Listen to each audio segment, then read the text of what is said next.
আসসালামু আলাইকুম সবাইকে। জীবকোষ ও টিস্যু অধ্যায়টার পার্ট 4 এ তোমাদেরকে স্বাগতম জানাচ্ছি। এর আগের ক্লাসে অর্থাৎ পার্ট 3 তে আমরা উদ্ভিদের সরল টিস্যু নিয়ে পড়েছিলাম। আজকের ক্লাসে আমরা মেইনলি জটিল টিস্যু নিয়ে পড়ব। তো তোমাদের সাথে আছি তোমাদের মাহি ভাইয়া, পড়াশোনা করছি ঢাকা বিশ্ববিদ্যালয়ে। আসো আমরা ক্লাসটা শুরু করি তাহলে। তো ফার্স্টেই আমাদের যেটা জানতে হবে, জটিল টিস্যুর সংজ্ঞাটা আসলে কি? হোয়াট ইজ জটিল টিস্যু? গত ক্লাসে আমরা এটা পড়েছি। সরল টিস্যু কি ছিল বলতো? একই ধরনের কোষ দ্বারা গঠিত স্থায়ী টিস্যুকে বলা হচ্ছে সরল টিস্যু। তাহলে জটিল টিস্যু এটাও কিন্তু এক ধরনের স্থায়ী টিস্যু। তাহলে এখানে বিভিন্ন ধরনের কোষ থাকবে। সরল টিস্যুতে একই ধরনের কোষ ছিল, জটিল টিস্যুতে বিভিন্ন ধরনের কোষ দ্বারা গঠিত স্থায়ী টিস্যুটাই হচ্ছে জটিল টিস্যু, তাই না? তাহলে জটিল টিস্যু কি ভাইয়া? জটিল টিস্যু হচ্ছে বিভিন্ন ধরনের কোষের সমন্বয়ে গঠিত, বিভিন্ন ধরনের কোষের সমন্বয়ে গঠিত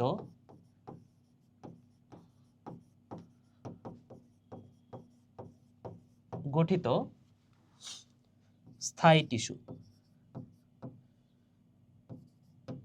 স্থায়ী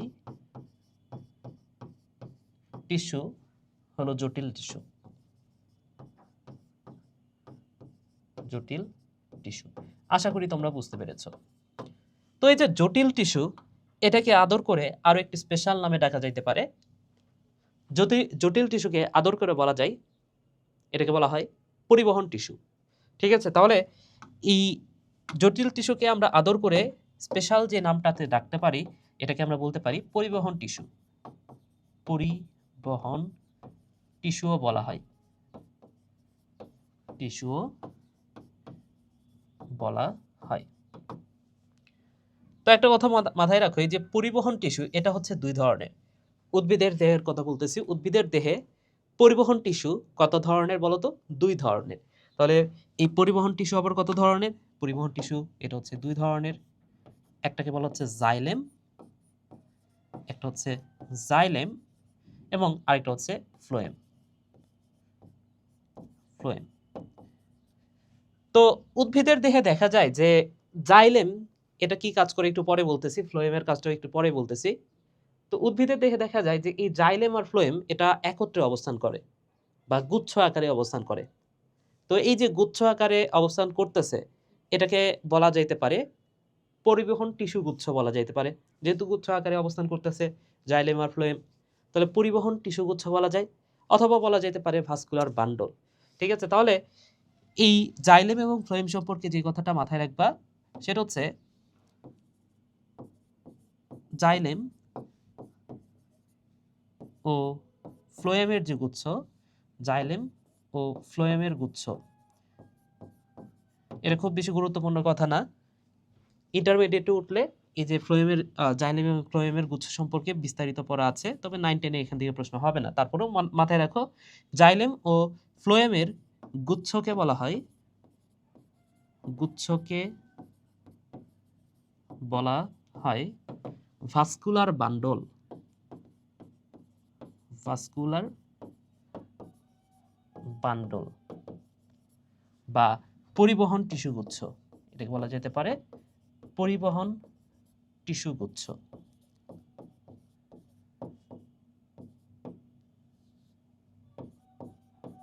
আশা করি বুঝতে পেরেছো ভাইয়ারা। ওকে, তাহলে জাইলেম টিস্যু এবং ফ্লোয়েম টিস্যু নিয়ে আমাদের পড়তে হবে। এখানে চিত্রটা যদি দেখো, এখানে যে এখানে জাইলেম টিস্যু দেখতে পাচ্ছ, কিছু আছে মেটাজাইলেম, কিছু আছে প্রোটোজাইলেম। তো আমরা জাইলেম টিস্যুটা শুরু করি। তাহলে আমরা শুরু করব কি ভাইয়া? জাইলেম। Xylem, xylem. তো আমি আরেকটা কথা বলে দিই, এই যে ভাস্কুলার বান্ডল বলছি না, এখানে পরিবহন টিস্যু এটাকে ভাস্কুলার টিস্যু নামেও পরিচিত। পরিবহন টিস্যুকে আমরা কি নামে ডাকতে পারি? Vascular tissue. এটা একটু মাথায় রাখো, কারণ তোমাদের বইয়ে মানে কোনো কিছু আসলে সেভাবে ক্লিয়ার করা নাই। তো বিভিন্ন জায়গাতে লেখা থাকতে পারে পরিবহন টিস্যু, কোথাও লেখা থাকতে পারে ভাস্কুলার টিস্যু। কনফিউজ যাতে না হয়, সবগুলা ওয়ার্ডের মিনিংই তোমার জানতে হবে। তাহলে এই যে পরিবহন টিস্যু যেটা, এটারই আরেকটা নাম হচ্ছে ভাস্কুলার টিস্যু। এটা কি বলা হয়? Vascular tissue. ওকে, তাহলে এই যে জাইলেম, জাইলেম এটা সম্পর্কে আমরা পড়বো। তার আগে আমরা হচ্ছে যে পরিবহন টিস্যু বা ভাস্কুলার টিস্যু এটাই কয় ধরনের, এটা আমরা তো বললাম যে দুই ধরনের, তাহলে এটাই একটু লিখি। পরিবহন টিস্যু, পরিবহন টিস্যু বা যেটাকে বলা হচ্ছে ভাস্কুলার টিস্যু, ভাস্কুলার টিস্যু।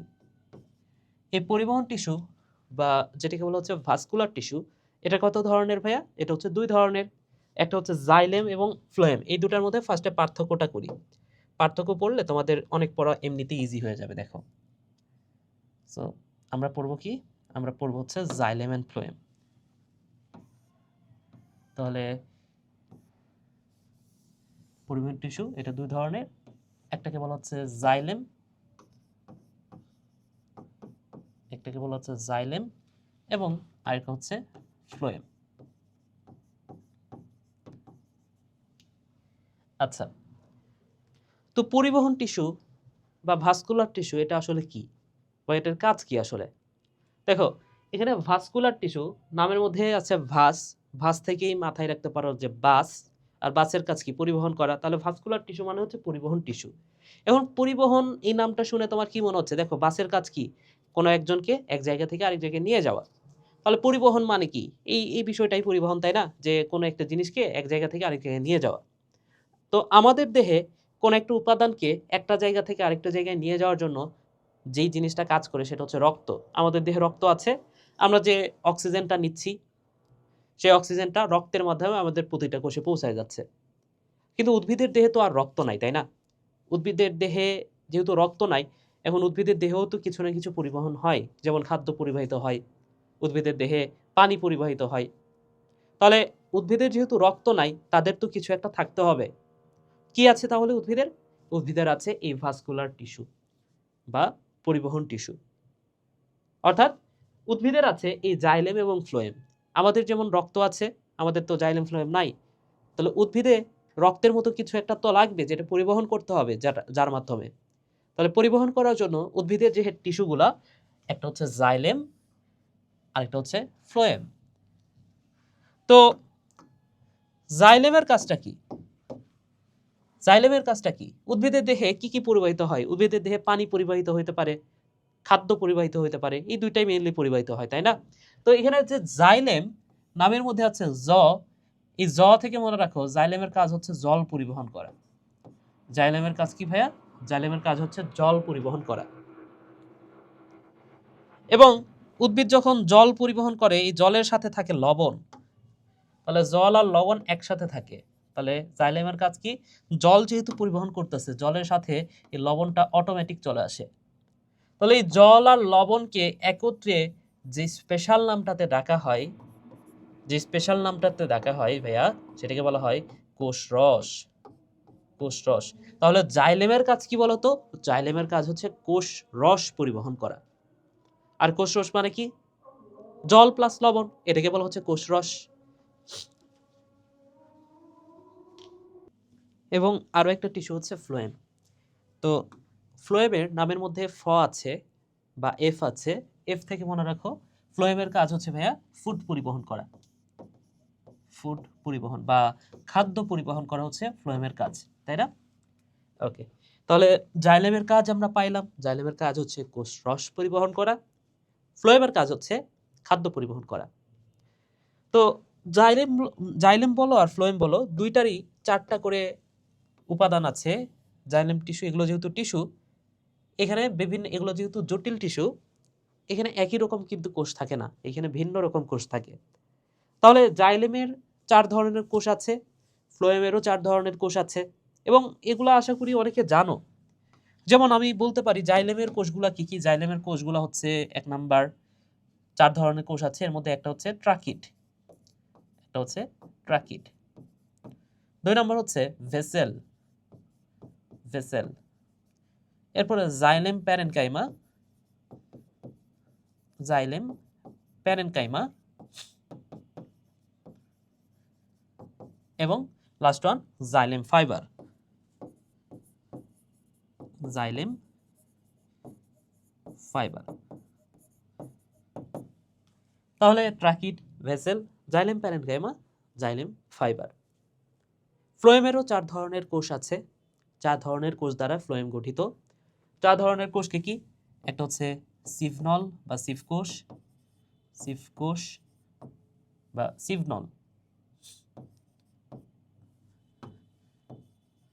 2 নম্বর হচ্ছে সঙ্গী কোষ, সঙ্গী কোষ। এরপরে ফ্লোয়েম প্যারেনকাইমা, এটার মতোই শেষের দুইটা। সো এটা হচ্ছে phloem parenchyma, phloem parenchyma, and last one phloem fibre, phloem fibre. এই হচ্ছে ফ্লোয়েমের 4 ধরনের কোষ। তো এখান থেকে যেই কথাটা তোমার মাথায় রাখতে হবে, ফ্লোয়েম, এই কোষগুলা, ফ্লোয়েমের যতগুলা কোষ আছে এই কোষগুলা জীবিত হয় নরমালি। ফ্লোয়েম কি বলতো? ফ্লোয়েম হচ্ছে জীবিত। ঠিক আছে, তাহলে এখানে যে কথাটা ভাইয়া মাথায় রাখবা সেটা হচ্ছে ফ্লোয়েম হচ্ছে জীবিত কোষ। ফ্লোয়েমের কোষগুলা নরমালি জীবিত। তাহলে জাইলেমের কোষগুলা কি? জাইলেমের কোষগুলা তাহলে বুঝতেই পারতেছো, এই কোষগুলা নরমালি মৃত হবে। এই কোষগুলা জীবিত হয় না, এই কোষগুলা মৃত হয়। তার মানে ফ্লোয়েম যেহেতু জীবিত, ফ্লোয়েমের যে কোষগুলো আছে সেগুলোও জীবিত, অর্থাৎ এখানে সিভনল আছে, সঙ্গী কোষ আছে, প্যারেনকাইমা আছে, এগুলো জীবিত কোষ। তো এখান থেকে একটা কথা মাথায় রাখো, সেটা হচ্ছে ফাইবার। এই যে ফাইবার, এই ফাইবার কোষগুলা না মৃত হয়। এই ফাইবার, এই কোষগুলা কখনো জীবিত হয় না। ফাইবার কোষগুলা নরমালি মৃত হয়। আমরা সরল টিস্যু পড়ছি না, ওখানে স্ক্লেরেনকাইমা পড়ছি। স্ক্লেরেনকাইমা ওগুলো কি? মৃত কোষ। স্ক্লেরেনকাইমার চারদিকে লিগনিনের প্রাচীর জমা হয়। লিগনিনের প্রাচীর জমা হয়ে প্রচুর পুরু হয় এবং এখানে সাইটোপ্লাজম, প্রোটোপ্লাজম থাকে না। এই কারণে কোষগুলো মৃত, আমরা পড়ছি না। তো যেই কথাটা মাথায় রাখবা ভাইয়া সেটা হচ্ছে ফাইবার যে কোষগুলা, সেই কোষগুলা অলওয়েজ মৃত। এই কোষগুলা কখনোই জীবিত না, এই কোষগুলা অলওয়েজ অলওয়েজ মৃত। তাহলে ফ্লোয়েম কোষগুলা তো নরমালি জীবিত, কিন্তু যদি তোমাকে প্রশ্ন করা হয় ফ্লোয়েমের একমাত্র মৃত উপাদান কোনটা, সেটা হচ্ছে ফ্লোয়েম ফাইবার। তাহলে তোমাকে এইভাবে প্রশ্ন করতে পারে যে ফ্লোয়েম তো নরমালি জীবিত, কিন্তু ফ্লোয়েমের একমাত্র মৃত উপাদান কোনটা, সেটা হচ্ছে ফ্লোয়েম ফাইবার। তাহলে এটা ফ্লোয়েমের, এটাকে আমরা বলতে পারি ফ্লোয়েমের একমাত্র একমাত্র মৃত উপাদান, মৃত উপাদান। আবার এই যে প্যারেনকাইমা মানে হচ্ছে জীবিত, প্যারেনকাইমা, এই প্যারেনকাইমা মানে হচ্ছে জীবিত, জীবিত। তো জাইলেমের কোষগুলো তো নরমালি মৃত, এই প্যারেনকাইমা এই কোষগুলো অলওয়েজ জীবিত হয়। আমরা সরল টিস্যুতেই পড়ছি না, প্যারেনকাইমা কোষ, প্যারেনকাইমা, কোলেনকাইমা, স্ক্লেরেনকাইমা। তো এই প্যারেনকাইমা কোষগুলো কি ছিল? সেলুলোজ দ্বারা গঠিত ছিল, কোষ প্রাচীরটা সেলুলোজ দ্বারা গঠিত, প্রাচীরটা অনেক বেশি পাতলা, এটা প্রোটোপ্লাজম দ্বারা পূর্ণ ছিল এবং এটা জীবিত কোষ ছিল, তাই না? তাহলে এই যে জাইলেম প্যারেনকাইমা, যেটা জাইলেম প্যারেনকাইমা, এটা কিন্তু এই জাইলেমের একমাত্র জীবিত উপাদান। তাহলে জাইলেমের কোষগুলো মৃত, তবে জাইলেমের একমাত্র জীবিত উপাদান যদি বলা হয়, জাইলেমের একমাত্র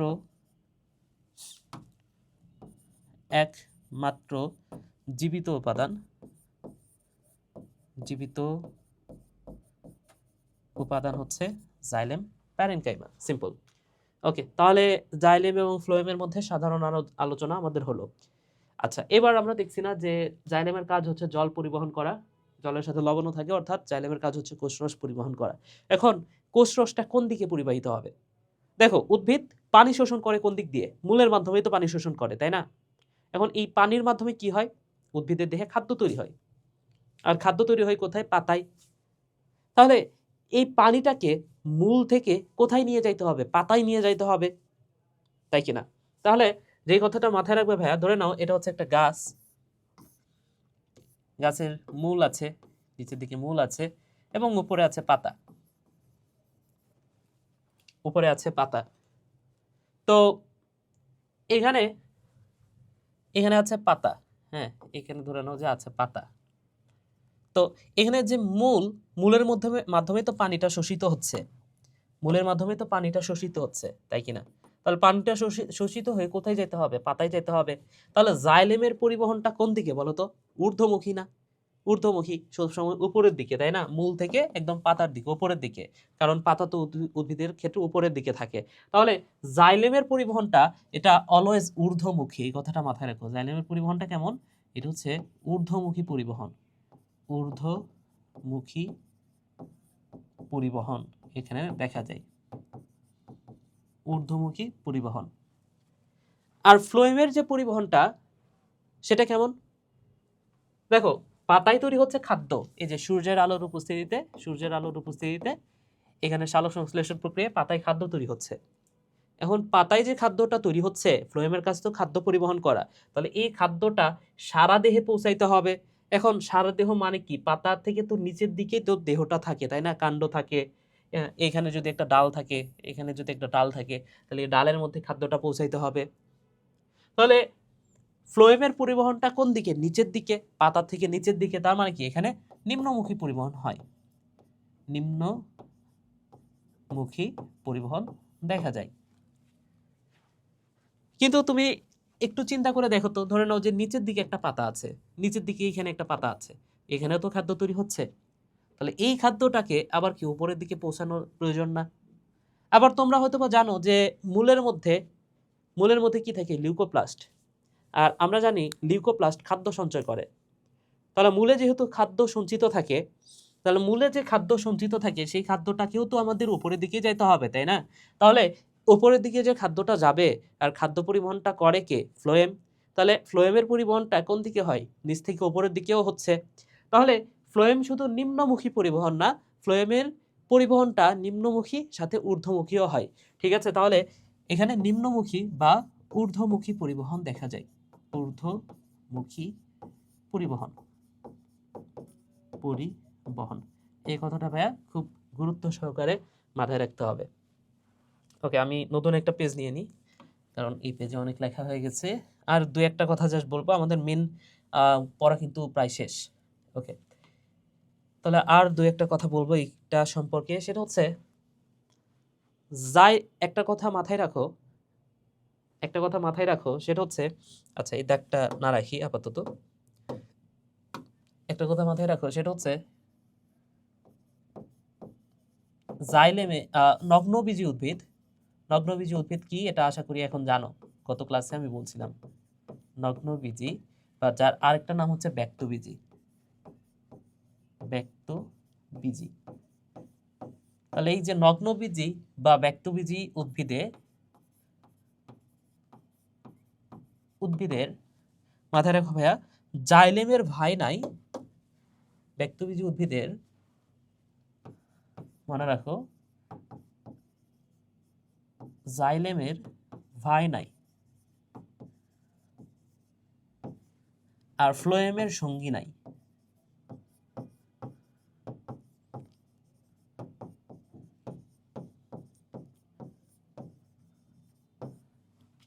তাহলে কি বলছি বলতো? নগ্নবীজী বা ব্যক্তবীজী উদ্ভিদ। নগ্নবীজী উদ্ভিদ কারা? যেমন আমি উদাহরণ দিছিলাম গতকাল যেমন আম যে ফলটা, আম ফলের যে বীজের উপরে একটা ফলের আবরণ থাকে যেটা আমরা খাই, তাই না?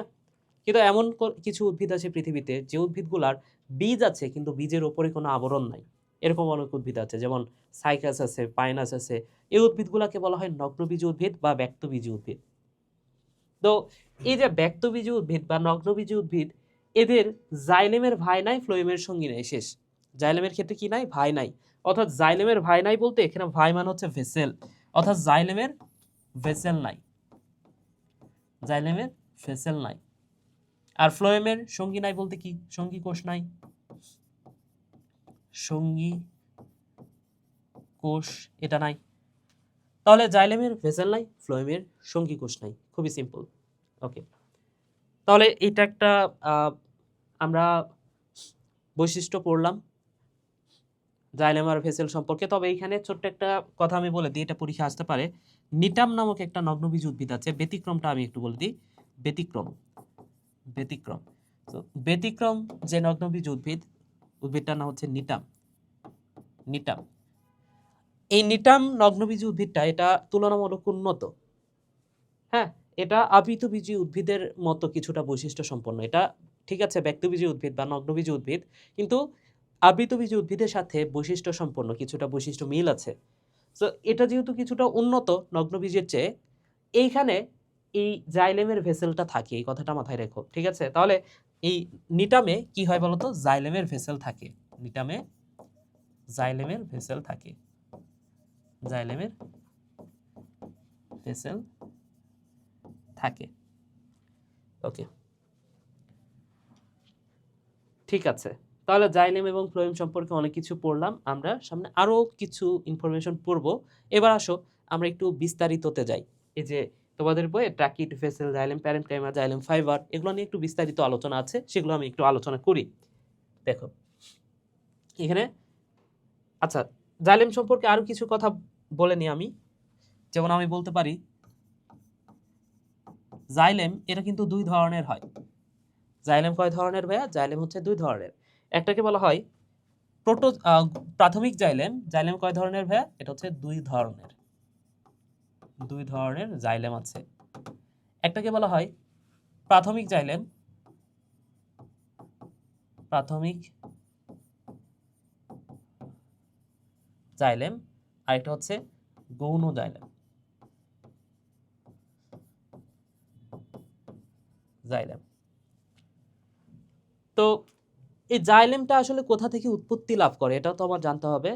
মনে রাখো প্রোকাম্বিয়াম নামক একটা অংশ আছে বা কোষ আছে, যেটা উদ্ভিদকে, এই যে ক্যাম্বিয়াম, ক্যাম্বিয়াম নামটা যেখানে দেখবা বুঝবা সেটা হচ্ছে উদ্ভিদকে একটু মোটা তাজা করে বা উদ্ভিদের বৃদ্ধি ঘটায়। মেইনলি মোটা তাজাই করে আর কি, প্রস্থের বৃদ্ধি ঘটায়। সো এই যে ক্যাম্বিয়াম, ক্যাম্বিয়াম না প্রোক্যাম্বিয়াম, এই প্রোক্যাম্বিয়াম থেকে কিন্তু জাইলেম উৎপন্ন হয়। ঠিক আছে? তাহলে এই জাইলেম কোথা থেকে তৈরি হয়? ফ্লোয়েমটাও মেইনলি প্রোক্যাম্বিয়াম থেকেই তৈরি হয়। সো তোমাদের বইয়ে যেটা লেখা আছে যে প্রোক্যাম্বিয়াম হতে জাইলেম উৎপত্তি হয়। তাহলে প্রোক্যাম্বিয়াম হতে, ক্যাম্বিয়াম হতে জাইলেম উৎপত্তি লাভ করে। উৎপত্তি লাভ করে। ওকে, সো এটা একটু মাথায় রাখতে হবে। তো এই যে প্রাথমিক জাইলেম, এই প্রাথমিক জাইলেম এটা সম্পর্কে আরো একটা কথা মাথায় রাখো। এই প্রাথমিক জাইলেম এটা আবার দুই ধরনের হতে পারে। একটাকে বলা হয় প্রোটোজাইলেম, একটাকে কি বলা হয় ভাই? একটাকে বলা হচ্ছে প্রোটোজাইলেম, প্রোটোজাইলেম, এবং আরেকটাকে বলা হয় মেটাজাইলেম। Protoxylem and metaxylem. তো প্রোটোজাইলেম এটার আকার কিছুটা ছোট, বা এই প্রোটোজাইলেম, এখানে তুমি যদি চিত্রটা দেখো তাইলে বুঝতে পারবা। এখানে চিত্র আছে একটা, দেখো সামনের দিকে আছে। ওকে, এই চিত্রটা দেখো। এই প্রোটোজাইলেমের আকারটা কিছুটা ছোট এবং ভেতরের গহ্বরটাও কিছুটা ছোট কিন্তু। আর মেটাজাইলেম, মেটাজাইলেম আকারে এই ভেতরে যে গহ্বরটা, এই গহ্বরটা কিছুটা বড়। ঠিক আছে? সো মেটাজাইলেম এটার আকারটা কিছুটা বড়, এই কথাটা মাথায় রেখো। আর প্রোটোজাইলেম আকারটা কিছুটা ছোট। সো এগুলো নিয়ে তোমাদের বিস্তারিত আলোচনা, মানে তোমাদের হায়ার লেভেলের বই, অর্থাৎ এর পরের বছরে যখন এইচএসসিতে উঠবা সেই সময়টাতে আছে। তো তোমাদের বইটা এমনভাবে সাজানো যে স্যাররা এমনভাবে লিখছে যে তুমি সব কিছুই জানো, এভাবে লেখা হয়েছে। ঠিক আছে? যেমন কোথাও বইয়ের একই একই শব্দের দুইটা ব্যবহার আছে। যেমন কোথাও বলা আছে যে নগ্নবীজী উদ্ভিদ, কোথাও বলা আছে ব্যক্তবীজী উদ্ভিদ, কিন্তু বই ক্লিয়ার করা নাই যে নগ্নবীজী মানে ব্যক্তবীজী। আবার কোথাও বলা আছে আবৃতবীজী, কোথাও বলা আছে গুপ্তবীজী, মানে পুরো একটা অন্যরকম অবস্থা।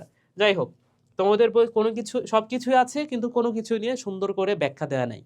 ঠিক আছে? তো মেটাজাইলেম মানে কি? মেটাজাইলেম মানে হচ্ছে যেটার আকার বা গহ্বরটা কিছুটা বড় হয়। ঠিক আছে? এই মেটাজাইলেমের যে গহ্বর, গহ্বর কিছুটা বড় হয়, এই কথাটা মাথায় রেখো। সো এই হচ্ছে জাইলেম। এখন জাইলেমের 4 ধরনের কোষ, এই 4 ধরনের কোষ নিয়ে আমাদের পড়তে হবে। সো 4 ধরনের কোষের মধ্যে কি কি আছে? ট্রাকিড আছে, ভেসেল আছে, জাইলেম প্যারেনকাইমা আছে, জাইলেম ফাইবার আছে। তো এই চিত্রটা দেখলেই না অনেকটা হয়ে যাচ্ছে। দেখো এখানে ট্রাকিড, ট্রাকিডের প্রাচীরটা দেখো ভাইয়া কতটা পুরু।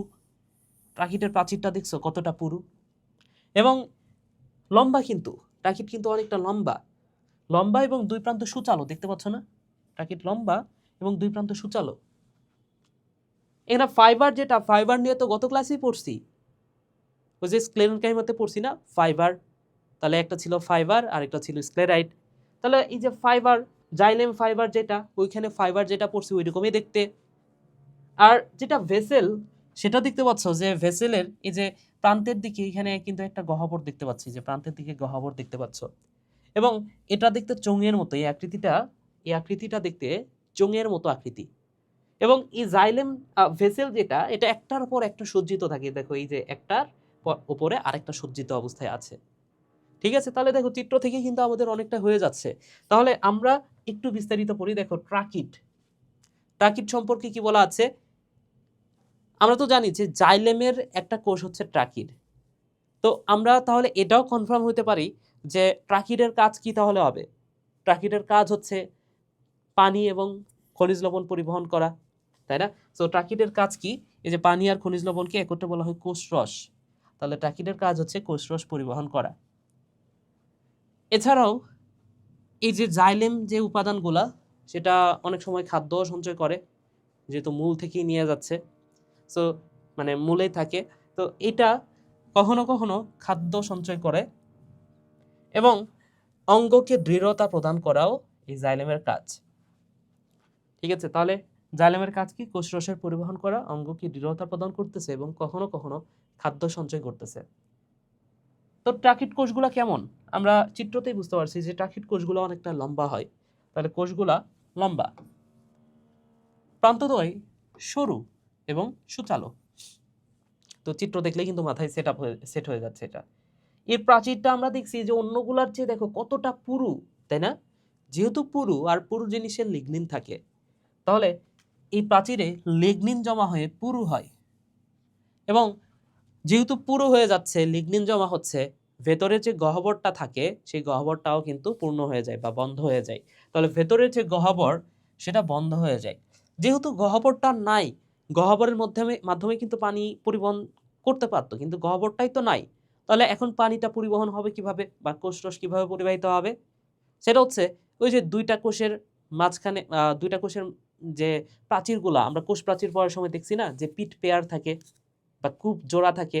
তাহলে পানিটা এবার বা কোষরসটা কার মাধ্যমে পরিবাহিত হবে? যেহেতু এবার আর কোনো এই যে গহ্বর নাই, তাহলে কোন দিক দিয়ে পরিবাহিত হবে?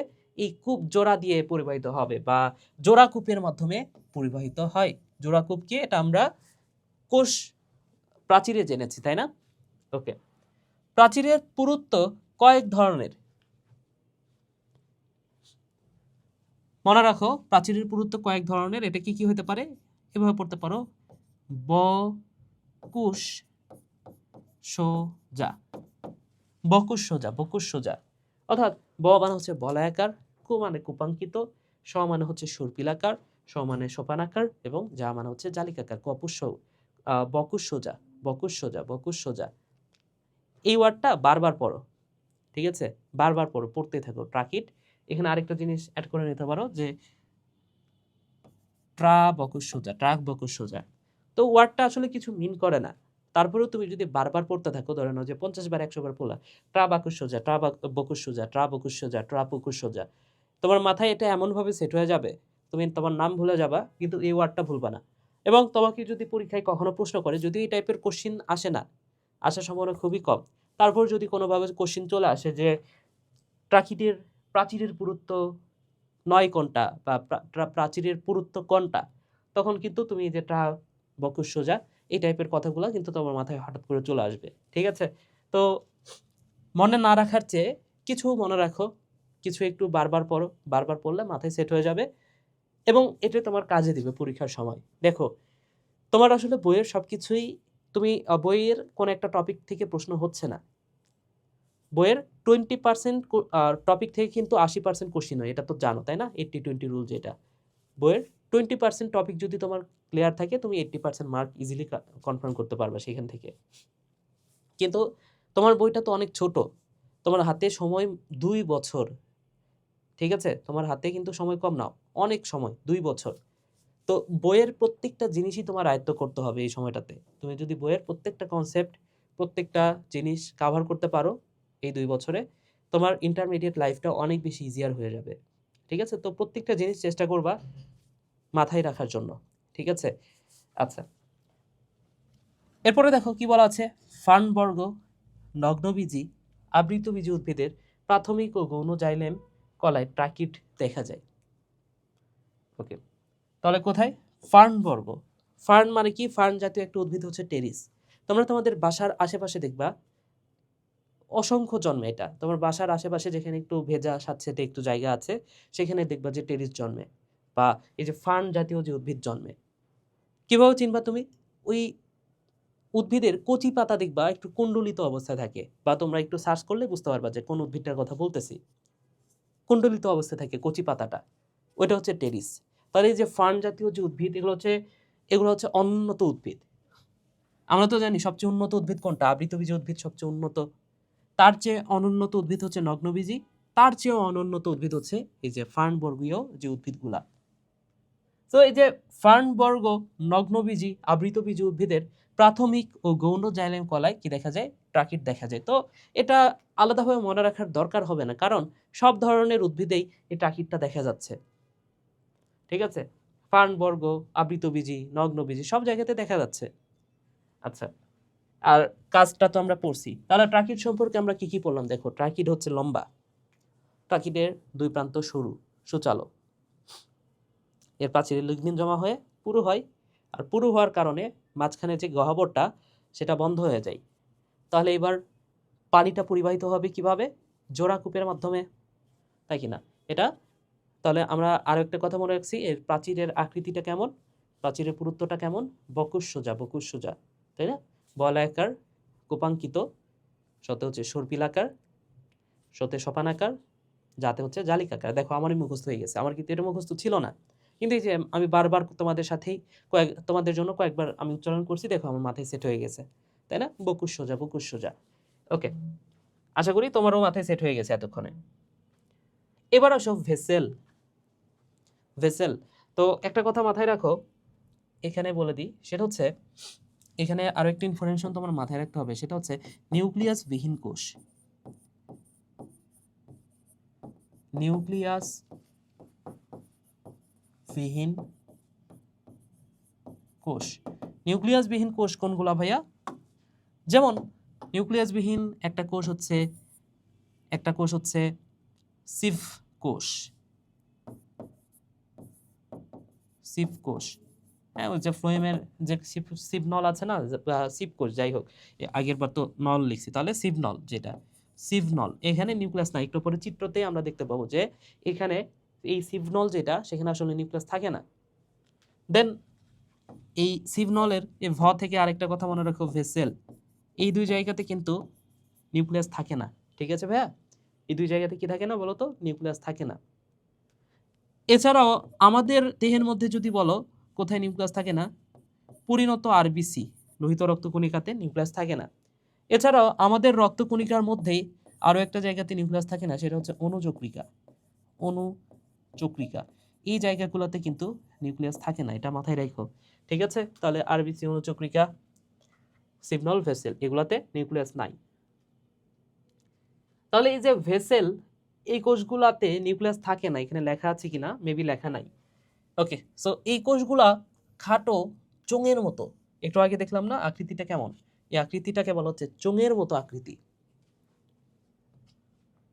কোষগুলো একটির মাথা আরেকটি সজ্জিত, চিত্রের মধ্যে আমি বলছিলাম।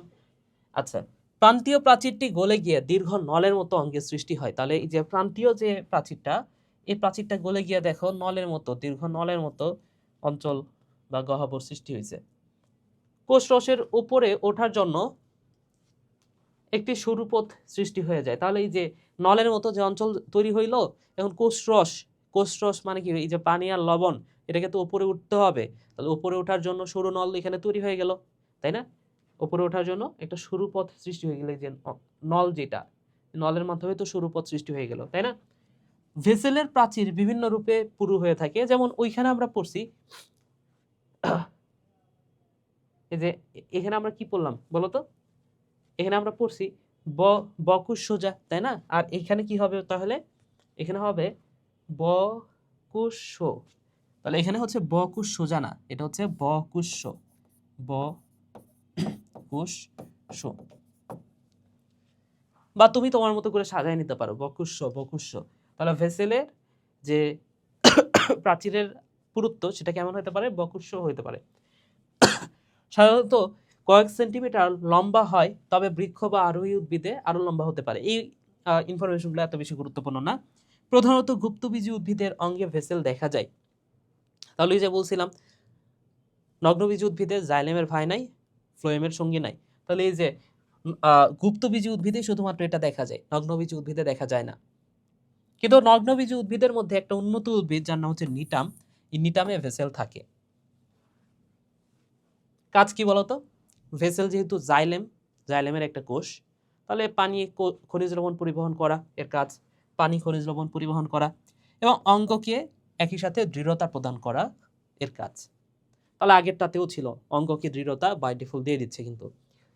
ঠিক আছে, এরপরে আসো জাইলেম প্যারেনকাইমা। তাহলে প্যারেনকাইমা কোষ নিয়ে আমরা অলরেডি পড়ছি। তো প্যারেনকাইমা কোষ হচ্ছে পাতলা প্রাচীরযুক্ত জীবিত যে কোষ, সেটা হচ্ছে প্যারেনকাইমা কোষ, এবং এটা হচ্ছে জাইলেমের একমাত্র জীবিত উপাদান। এবং এটাকে আমরা আদর করে এই নামেও ডাকতে পারি, জাইলেম প্যারেনকাইমাকে আমরা উড প্যারেনকাইমাও বলতে পারি, উড প্যারেনকাইমা।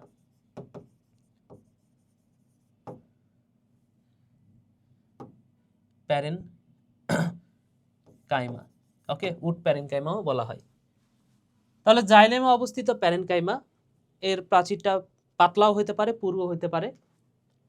প্রাইমারি জাইলেমে অবস্থিত প্যারেনকাইমা কোষ যেটা, সেটা পাতলা প্রাচীরযুক্ত হয়, তবে গৌণ জাইলেমে পুরু প্রাচীর হয়। খুবই সিম্পল, ঠিক আছে।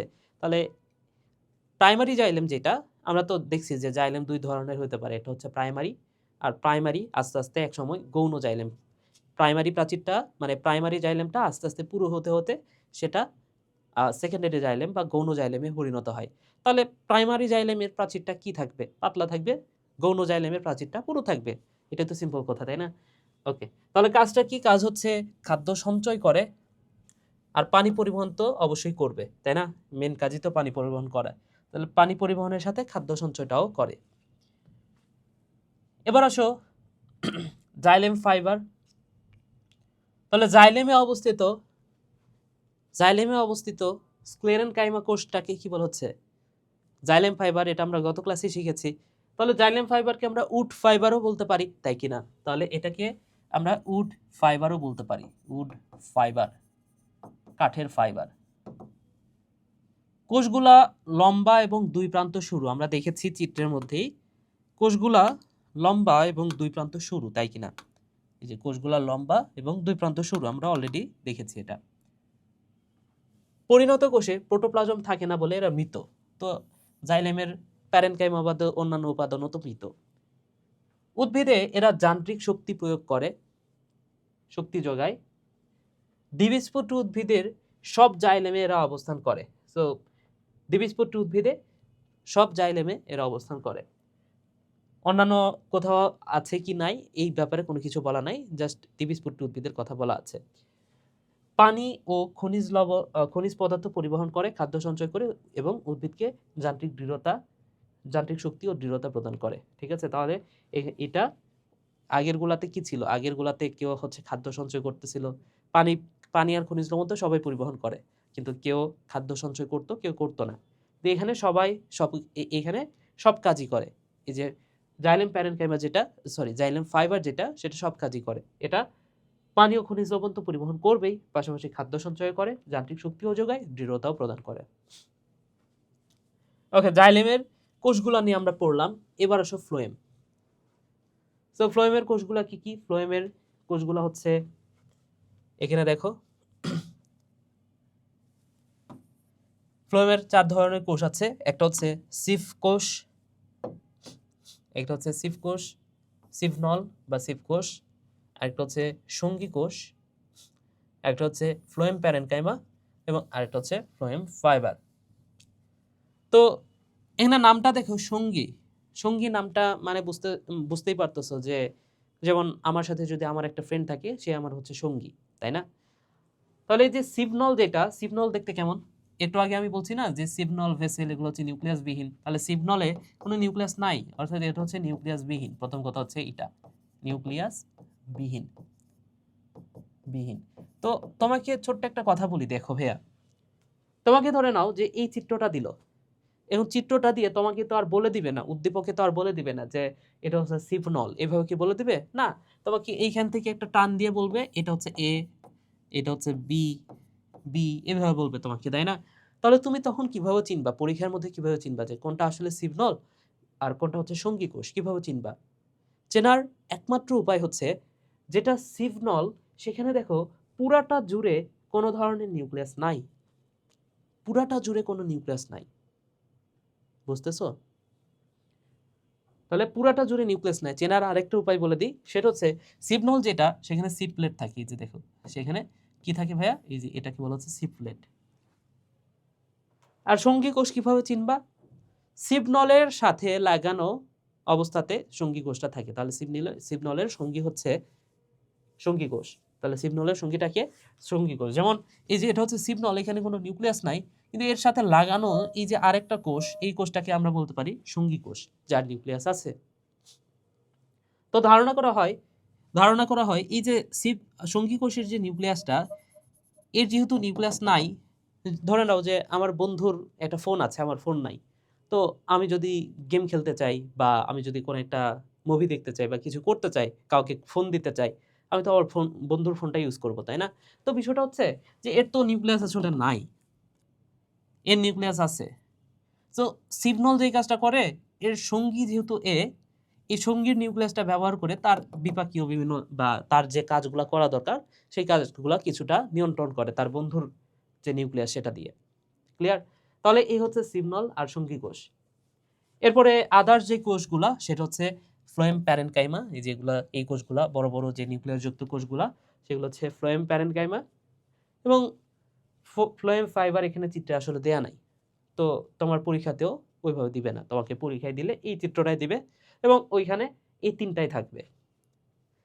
আচ্ছা, এখন তুমি যদি এই যে সিবনল যেটা, সিবনলকে একটু উপর থেকে দেখো, আমরা জানি যে সিবনলে কি থাকে, সিপ্লেট থাকে, এই যে সিপ্লেট আছে, তো সিপ্লেটটাকে আমি ওপর থেকে দেখব, এই বরাবর দেখব, দেখলে আমি দেখব যে এইখানে এরকম কিছুটা আকৃতি দেখতে পাবো গোলাকার, এবং এইখানে যে ছিদ্রপথ আছে না, ছিদ্রপথ দেখতে পাচ্ছ না, এখানে যে ছিদ্রপথগুলো আছে এগুলো সেই ছিদ্র, এই যে এগুলো হচ্ছে সেই ছিদ্র, এবং এই ছিদ্রটা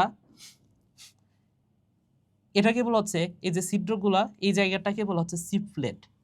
ঠিক আছে, এই যে ছিদ্রগুলো যে তৈরি হয়েছে এগুলো হচ্ছে প্লেট দ্বারা তৈরি হয়েছে, সিপ্লেট। আচ্ছা, তো এখানে এই সিপ্লেটের সাথে বা সিবনলের সাথে কি যুক্ত আছে দেখো তো, সিবনলের সাথে যুক্ত আছে হচ্ছে এই যে সঙ্গী কোষটা, সিবনলের সাথে কে যুক্ত আছে, এই যে সঙ্গী কোষ, তাহলে এই যে এটা হচ্ছে সিবনল, সিবনলের সাথে থাকবে আবার কে, সঙ্গী কোষ, যার নিউক্লিয়াসটা থাকে। ওকে, তাহলে আসো আমরা আমাদের বিস্তারিত পড়াতে চলে যাই। ফ্লোয়েমের কাজ আমরা জানি, ফ্লোয়েমের কাজ হচ্ছে খাদ্য পরিবহন করা, তাই তো? ফ্লোয়েমের কাজ মাথায় রাখো ভাইয়া, খাদ্য পরিবহন করা। তাহলে এই যে সিবকোষ, সিবকোষ সিবকোষ সম্পর্কে কি বলা আছে, দীর্ঘ, এটা হচ্ছে দীর্ঘ, অনেক বড়, দেখো সিবকোষ অনেক বড়, অন্যান্য সবগুলোর চেয়ে সিবকোষটা লম্বায় বড়, তাহলে এটা হচ্ছে দীর্ঘ। পাতলা কোষ প্রাচীরযুক্ত, জীবিত কোষগুলা লম্বালম্বি ভাবে একটির উপর একটি সজ্জিত হয়ে সিবনল গঠন করে, তাহলে এটা একটার পর একটা সজ্জিত হয়। যেমন চিত্রতে দেখলেই তুমি বুঝতে পারবা যে এই যে এইখান থেকে এই পর্যন্ত একটা সিবনল, উপরের দিকে আরো আছে, নিচের দিকে আরো আছে, তাহলে একটার পর একটা সজ্জিত হচ্ছে, এবং এরা তো জীবিত হবে অবশ্যই, কারণ আমরা জানি যে ফ্লোয়েমের সব কোষই জীবিত, শুধুমাত্র ফ্লোয়েম ফাইবার ছাড়া।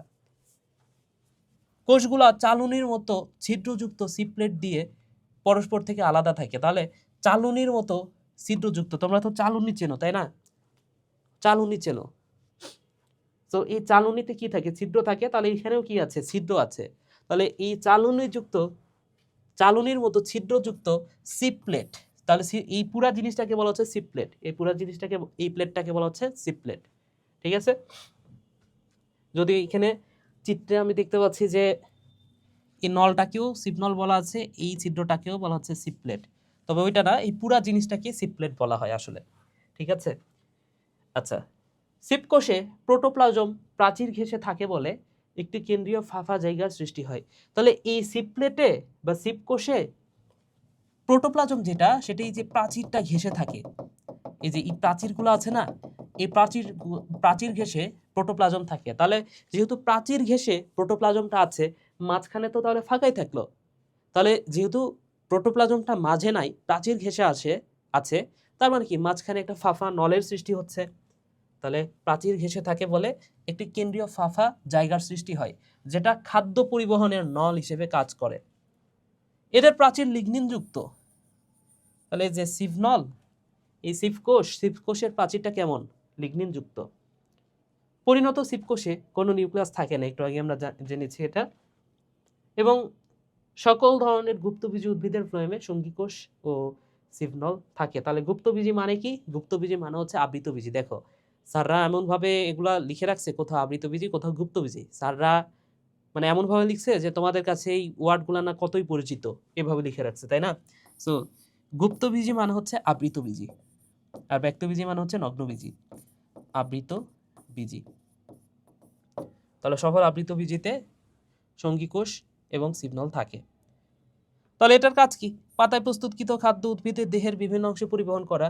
এটা তো কাজ হবে, ফ্লোয়েমের কাজই তো খাদ্য পরিবহন করা। এবার আসো সঙ্গীকোষ। সঙ্গীকোষ কোথা থেকে? তাহলে সিপকোষের সাথে একটি প্যারেনকাইমা জাতীয় কোষ অবস্থান করে, এটাই হচ্ছে সঙ্গীকোষ, সিম্পল। এর কেন্দ্রিকাটা বেশ বড়। এখন ধারণা করা হয় যে এই নিউক্লিয়াসটা, এই যে নিউক্লিয়াস যেটা, সেটা অনেক বড়। এই নিউক্লিয়াসটা সিপকোষের কার্যাবলী কিছুটা পরিমাণ হলেও নিয়ন্ত্রণ করে। তাহলে সিপকোষে যেহেতু নিউক্লিয়াস নাই, তাহলে সঙ্গীকোষের যে নিউক্লিয়াসটা সেটা সিপকোষের যে কার্যাবলী সেটা নিয়ন্ত্রণ করে। প্রোটোপ্লাজম দিয়ে পূর্ণ এবং পাতলা প্রাচীরযুক্ত। ফার্ন এবং ব্যক্তবীজী উদ্ভিদে এদের উপস্থিতি নাই। তাহলে মনে রাখো, এই যে ব্যক্তবীজী উদ্ভিদ যেটা, ব্যক্তবীজী মানে তো নগ্নবীজী, এই নগ্নবীজী উদ্ভিদে তো এটা নাই, আমি বলছি। এর সাথে আরেকটা মনে রাখো, ফার্নেও নাই। নগ্নবীজী উদ্ভিদেও নাই, ফার্নেও নাই ভাইয়া। ঠিক আছে? তো ওই যে আমি যেখানে ব্যক্তবীজী অনলি লিখছিলাম, ওখানে ফার্নের কথাটাও অ্যাড করে নাও। এবার আসো ফ্লোয়েম প্যারেনকাইমা। তাহলে ফ্লোয়েমে অবস্থিত প্যারেনকাইমাকে বলা হচ্ছে ফ্লোয়েম প্যারেনকাইমা। প্যারেনকাইমার মতো পাতলা কোষ প্রাচীরযুক্ত এবং প্রোটোপ্লাজম যুক্ত। ফার্ন জাতীয় উদ্ভিদ, নগ্নবীজী উদ্ভিদ, দ্বিবীজপত্রী উদ্ভিদের ফ্লোয়েম টিস্যুতে ফ্লোয়েম প্যারেনকাইমা থাকে। তাহলে ফার্ন জাতীয় উদ্ভিদেও থাকে, নগ্নবীজীতেও থাকে, দ্বিবীজপত্রী উদ্ভিদে থাকে, কিন্তু একবীজপত্রী উদ্ভিদে থাকে না। এটা আবার গুরুত্বপূর্ণ। ঠিক আছে? সো ফ্লোয়েম প্যারেনকাইমা এটা কোথায় থাকে না? একবীজপত্রী উদ্ভিদ, এই একে থাকে না আসলে। ঠিক আছে? বাকি সবগুলাতে থাকে, একে থাকে না। তাহলে আমরা দেখো এই ব্যতিক্রমগুলো আসলে গুরুত্বপূর্ণ। আমরা কি দেখলাম? সঙ্গীকোষ যেটা, সেটা নগ্নবীজিতে থাকে না, ফার্ন জাতীয় উদ্ভিদে থাকে না। আর প্যারেনকাইমা, ফ্লোয়েম প্যারেনকাইমা যেটা, সেটা একবীজপত্রী উদ্ভিদে থাকে না। এই যে ব্যতিক্রমগুলা। আবার ভেসেল কোথায় থাকে না? ভেসেল থাকে না নগ্নবীজী উদ্ভিদে। তাহলে ব্যতিক্রমগুলো তোমার পরীক্ষায় আসতে পারে। তাহলে খাদ্য সঞ্চয় করে এবং খাদ্য পরিবহনে সহায়তা করে, খাদ্য পরিবহন তো করবেই। এবং লাস্ট ওয়ান হচ্ছে ফ্লোয়েম ফাইবার বা ফ্লোয়েম তন্তু, তুনো না, তন্তু। তাহলে স্ক্লেরেন কাইমা কোষের সমন্বয়ে গঠিত ফাইবারটা হচ্ছে ফ্লোয়েম ফাইবার। এটা নিয়ে গত ক্লাসে পড়ছি। তো এই ধরনের এক ধরনের দীর্ঘ কোষ যাদের প্রান্তদেশ পরস্পরের সাথে যুক্ত থাকে। ওকে, এটা নিয়ে চিত্রও দেয়া নাই, সো প্রশ্নটাও খুব একটা হওয়ার সম্ভাবনা নাই। তবে এমসিকিউতে যে প্রশ্নটা 100% আসতে পারে সেটা হচ্ছে এই যে এই দুই লাইন থেকে। এটা আগেও বলছি আমি। ফ্লোয়েম ফাইবারের আরেকটা নাম হচ্ছে বাস্ট ফাইবার। জাইলেম ফাইবারের আরেকটার নাম কি ছিল? Would fibre. আর ফ্লোয়েম ফাইবারের আরেকটা নাম হচ্ছে বাস্ট ফাইবার। তাহলে পাটেরাস, এই বাস্ট ফাইবারের উদাহরণ হচ্ছে পাটেরাস। এটা গত ক্লাসে বলেছিলাম। তাহলে পাটেরাস এক ধরনের বাস্ট ফাইবার। উদ্ভিদ অঙ্গের গৌণ বৃদ্ধির সময় এই ফাইবার উৎপন্ন হয়। তাহলে বাস্ট ফাইবার কখন উৎপন্ন হয়? যখন উদ্ভিদের গৌণ বৃদ্ধি হয়। উদ্ভিদের একবার প্রাথমিক বৃদ্ধি হয়, এরপরে উদ্ভিদ একটু মোটাসোটা হয়। এই মোটাসোটা হওয়ার সময়ের যে বৃদ্ধি সেটাকে বলা হচ্ছে গৌণ বৃদ্ধি, এবং এই সময়টাতেই বাস্ট ফাইবার তৈরি হয়। কোষের প্রাচীরে কূপ দেখা যায়। তাহলে এই ফ্লোয়েম ফাইবারে কি দেখা যায়? কূপ আছে কোষের প্রাচীরে। ফ্লোয়েম টিস্যুর মাধ্যমে পাতায় উৎপাদিত শর্করা এবং মূলে সঞ্চিত খাদ্য একই সাথে উপরে নিচে পরিবাহিত হয়। আমরা জানি যে ফ্লোয়েম একই সাথে উপরে নিচে দুই দিকে পরিবহন করতে পারে। তাহলে এই যে ফাইবারে সেই কথাটা স্পষ্টভাবে বলা আছে যে মূলে সঞ্চিত খাদ্য এবং পাতায় উৎপাদিত খাদ্য নিচের দিকে যায়, মূলের সঞ্চিত খাদ্য উপরের দিকে যায়, তাহলে একই সাথে উপরের নিচে ওঠানামা করতে পারে। ওকে ভাইয়া, তাহলে আমরা ছোট্ট একটা টপিক মোটামুটি ভালোই সময় ধরে পড়লাম, এবং এই টপিক থেকে তোমার প্রশ্ন হওয়ার সম্ভাবনা আছে, অনেকটাই আছে। বিশেষ করে এই যে এই 2 লাইন থেকে এমসিকিউ প্রচুর পরিমাণ হয়। এছাড়া তোমরা যখন আরেকটু বড় হবা এইচএসসি লাইফে ভাস্কুলার বান্ডল নিয়ে অনেক বেশি পড়াশোনা আছে, এবং ওইটা কোটি কোটি % গুরুত্বপূর্ণ একটা টপিক। তো এখন থেকেই এই টপিকটা যদি ভালো করে তোমার আয়ত্তে থাকে, তোমার সামনের যে পড়াশোনা এটা অনেকটাই সহজ হয়ে যাবে। তো আশা করি তোমাদেরকে অনেকটাই বোঝাতে পেরেছি। তোমাদের বই পড়তে গেলে, মানে আমি পড়ানোর আগে যদি বই পড়তে যাইতা, অনেক ওয়ার্ডই তোমার কাছে হয়তো বা আননোন মনে হইতো। তো এখন বইটা একবার পড়ে নাও, আশা করি ওয়ার্ডগুলো আর আননোন মনে হবে না। তারপরে যদি কোনো কিছু সমস্যা মনে হয় আমাকে অবশ্যই জিজ্ঞেস করবা, আমি তোমার রিপ্লাই করব অবশ্যই। তো সবাই ভালো থাকো, সুস্থ থাকো, টাটা।